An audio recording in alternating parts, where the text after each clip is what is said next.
Hello అండి, అందరికీ నమస్తే. Welcome back to our channel. నేను బ్లౌజ్ స్టిచ్ చేస్తున్నా. దాంట్లో ఒక భాగంగా షేప్ బెల్ట్ అయితే స్టిచ్ చేస్తున్నా అండి. ఒక స్టిచ్ వేసిన తర్వాత బయట కొంచెం పని ఉండి బయటకు వెళ్ళిన అది కరెక్ట్గానే ఫోల్డింగ్ అంటే క్లాత్ అనేది పర్ఫెక్ట్గా పెట్టుకున్నా అని చెప్పేసి అటు వెళ్ళి వచ్చిన తర్వాత సేమ్ యాస్టీజ్గా ఎట్లుందో అట్లే పెట్టుకొని స్టిచ్ వేసుకొస్తే ఏంటంటే రెండు ఒకే సైడ్ వచ్చినాయి.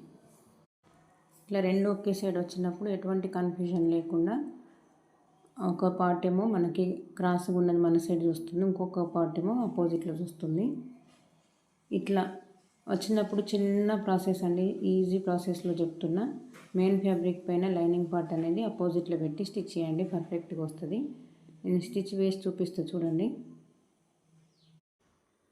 కొన్నిసార్లు ఇట్లాంటి సిచ్యువేషన్స్ వచ్చినప్పుడు మనం ఈజీగా తొందరగా అయిపోయేలానైతే స్టిచ్ వేసుకోవాలి. అది స్టిచ్ చేసింది, ఇదేమో స్టిచ్ చేయలే అండి. మెయిన్ పార్ట్ పైన లైనింగ్ పార్ట్ అనేది ఆపోజిట్ పెట్టండి. ఆపోజిట్ పెడితే మనకు పర్ఫెక్ట్గా వస్తుంది. స్టిచ్ చేసిన తర్వాత ఎటువంటి కన్ఫ్యూజన్ లేకుండా ఈజీగా ఒకటే కుట్టుతోనే అయిపోతుందండి.